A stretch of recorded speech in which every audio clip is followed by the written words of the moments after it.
This is the story of my Airbnb in Dumaguete.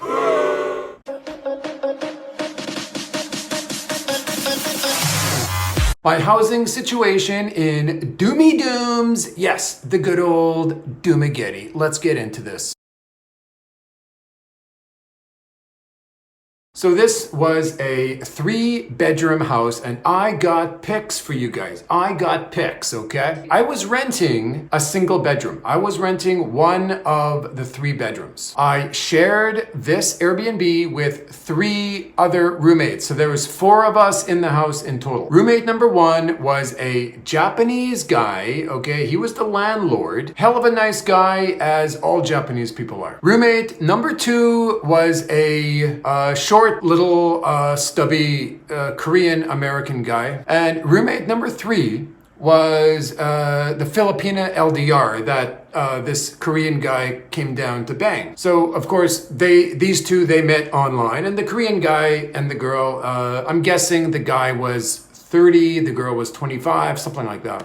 But yeah, he flew down to Dumaguete just to meet her. So yeah, I mean, they moved right in with each other. So as soon as he came down, she was staying with him right away in the Airbnb. I could hear them banging all the time, okay, but I don't want to get too much into that. This is a clean channel. It's for family. This is a family channel. So yeah, there are 3 roommates in total. Let's keep this a little bit clean here, okay? So, I mean, there were 3 bedrooms in total. So I had my bedroom, the Japanese guy had his bedroom, and the Korean and the Filipina, they had their own bedroom. So we shared the bathroom, we shared the kitchen, the living area, which nobody really went into, and the most important room was the outside patio. So remember when I said I didn't have any pics of the CDO place, right, and the Dumaguete place in my last vid? Well, turns out I can just go into my old Airbnb account and all the pics are still there.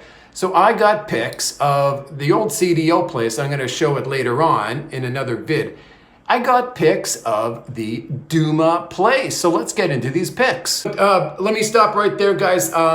If you're not subscribed, guys, please subscribe. So let's get into first, what I like best about this Airbnb. First thing, it was the patio. My God, I haven't had a patio since I was a kid living with my parents. So the patio was a big eye-opener for me. I loved having a patio. I would be out on the patio every morning having a coffee. I'd be in there every evening having a beer in the afternoon, checking out the stocks. But I mean, having the patio there made me realize that that is the most important part to a house. So if I ever make my own house in the Philippines, which my high priority, that's my dream, build my own house, my own small house in the Philippines, it's going to have, the center point is going to be the patio. It's going to be a big patio, and very importantly, it's going to have ceiling fans on the patio. It's going to have nice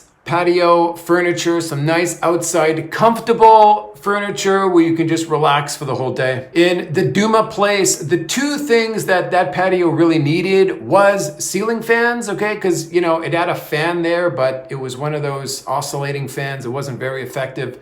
And it was just bamboo furniture. So it was a little bit, hard to get comfortable. So those are the only 2 things that I would change if I had my own house with my own patio. Okay, yeah, so this is the stay. It was called Sakura. I guess that's a Japanese word. Yeah, it was near airport. It was near downtown. It was near City Mall. It was a great location. And it was cheap. It was, I think I paid 10,000 pesos, including everything. So here we go. This is the patio. Okay, this is the guy's girlfriend. This is the Japanese girlfriend. I remember her. I was sitting about right here.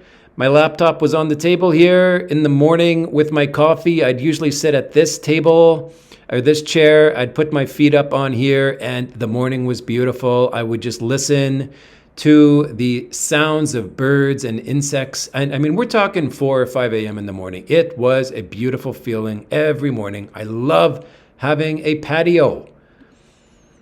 Okay, this was the bed of the Korean roommates. Okay, so they stayed in here.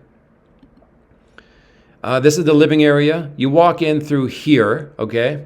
And the long table here. You could sit down here. I don't think I ever once sat down here though. I was always outside on the patio. Okay, they had a rice cooker you could use. I never did use it because there was usually old rice inside. Yep, I never saw this many people there. I guess he had a Japanese party.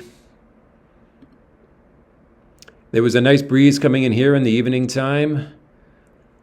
View, this is the front or the backyard. So when I'm sitting on the patio, I'd be watching people walk by here in the morning, going to school or going to work. Some people waved. It was really friendly atmosphere. Yeah, so this is the gate. The animals, the dogs, they'd come in here somewhere. They'd either here or they'd come through here, I'm not sure. But yeah, this is the patio. I love this house. I wonder how much he rented this house for. I'm guessing $20K a month. Okay, this is my bed here. This is the bed I was sleeping on. A lot of mosquitoes. That was the one problemo. A lot of mosquitoes here, but comfortable. It was a comfortable bed. I did enjoy sleeping there. Kind of thin. It didn't bother me at all. And yeah, there's another view of the living room. There's the other bed. So my bed was on this side, okay, with a desk. This is another desk and the new bed and the aircon that worked very nicely. And so I had my luggage here and my clothes laid out here. Ceiling fan. Oh, there is Scotty Boy. Oh, no, it's not Scotty Boy. But that's exactly what I'd be doing on my laptop there, sitting there with my coffee.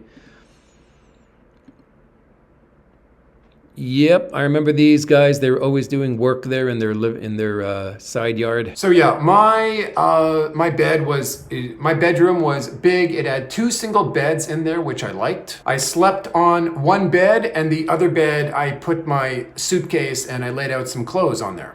2 good things: it had a lock on the bedroom door, and it also had a nice working aircon.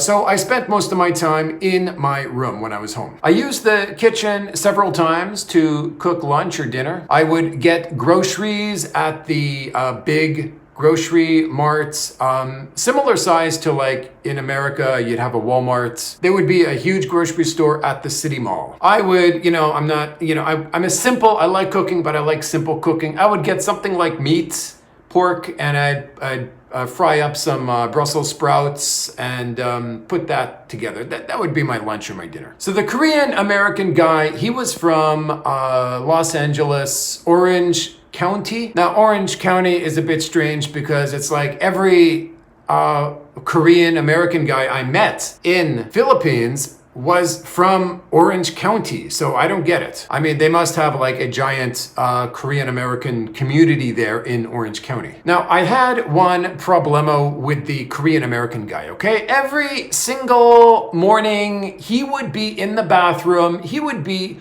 horking up a storm for about 5 full minutes. If you don't know what horking is, okay, I can't do it because it's so disgusting, but it's not spitting. It's beyond spitting. It's getting out all the gunk that's down here, okay? Now, living in Korea, I know that this is very common in Korea. It's very common. Now, Korean people, they think that if you get out all the bad stuff, you're healthier. So they do this. They do this a lot. I see them on the street. I see it every single day while I'm here. I mean, it's totally disgusting to the outside world, except for China, because they do it too. But basically, they're born into this society, so they don't know any different. And I'm not saying anything bad. I've talked to Koreans. They don't even realize people are horking. But this Korean American guy, he was from America, so he should know better. Like, why put your roommates through that horrendous ordeal of having to listen to this every morning? But I never said anything to him. So that was his 5-minute routine every morning. I would wake up to him horking every morning.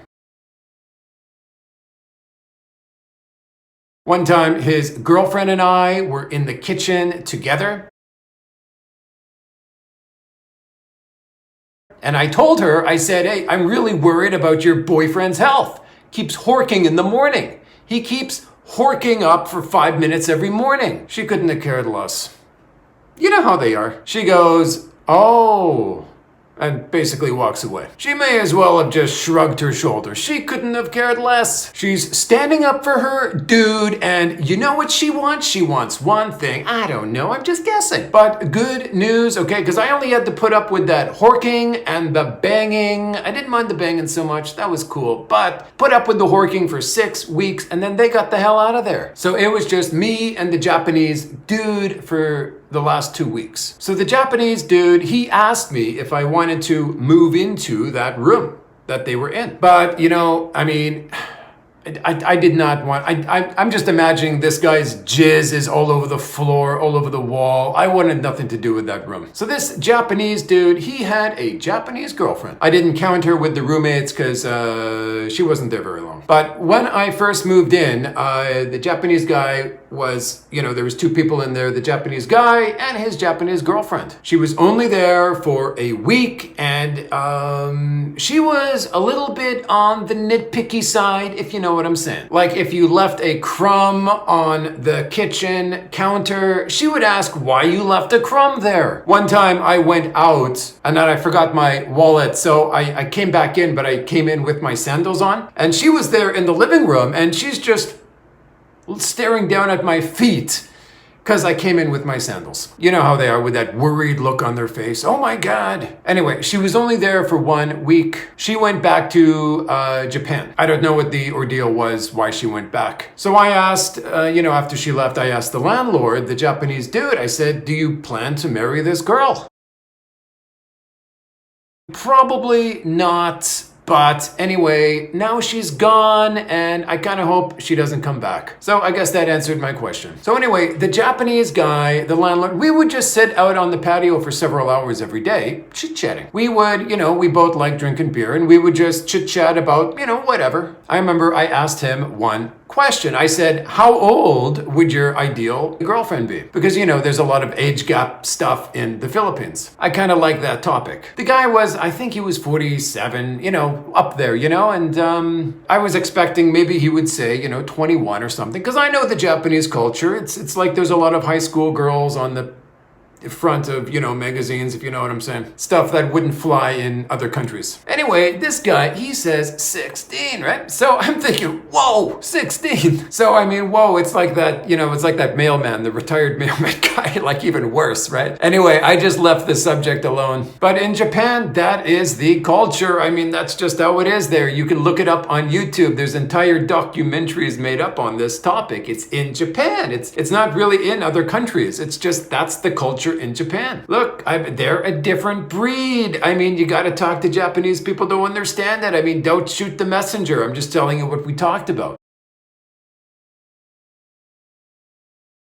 So this guy, you know, he was thinking about turning his living area, the living room, into a school, like an English school. So he asked me to be the teacher at his school. I said, that is really cool. I mean, I did kind of like the idea. I mean, he was going to set everything up. It was pretty cool. All my students would be Japanese, and they're great people. I love the Japanese people. I've been to Japan many times. But there was one problem, you know, I was fully set on going back to Hagna. He kind of, you know, he made an effort to talk me into staying and, you know, working at a school. In hindsight, you know, with the sniffles virus, good thing we didn't actually do that, because it would have been, you know, out of business in no time. So anyway, he said he will give me free rent, okay, and then on top of that, he'll pay me to teach. He had Japanese students already lined up because he was advertising this school online to the Japanese people. So he had a deal with the hotel up the road to house the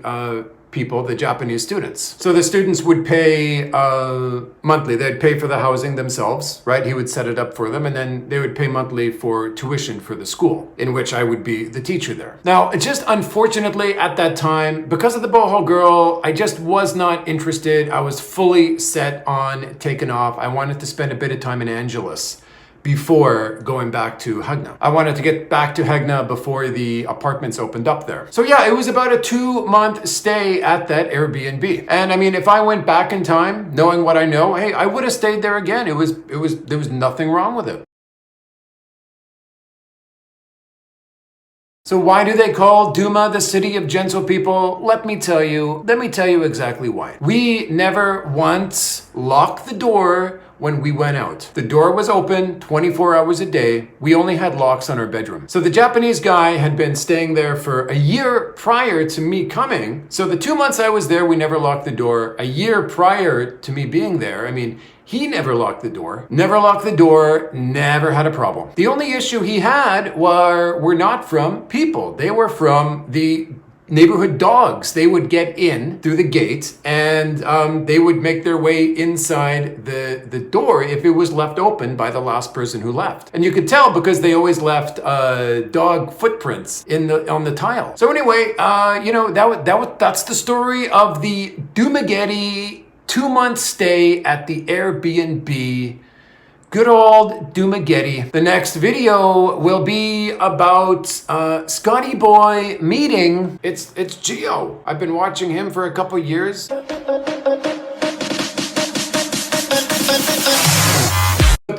Let me stop right there, guys. If you're not subscribed, guys, please subscribe. Please subscribe. I started this channel to make more friends. I want to be friends. Please subscribe so we can get to know each other better. Making new friends who are interested in the films. That's the only reason I made this YouTube channel.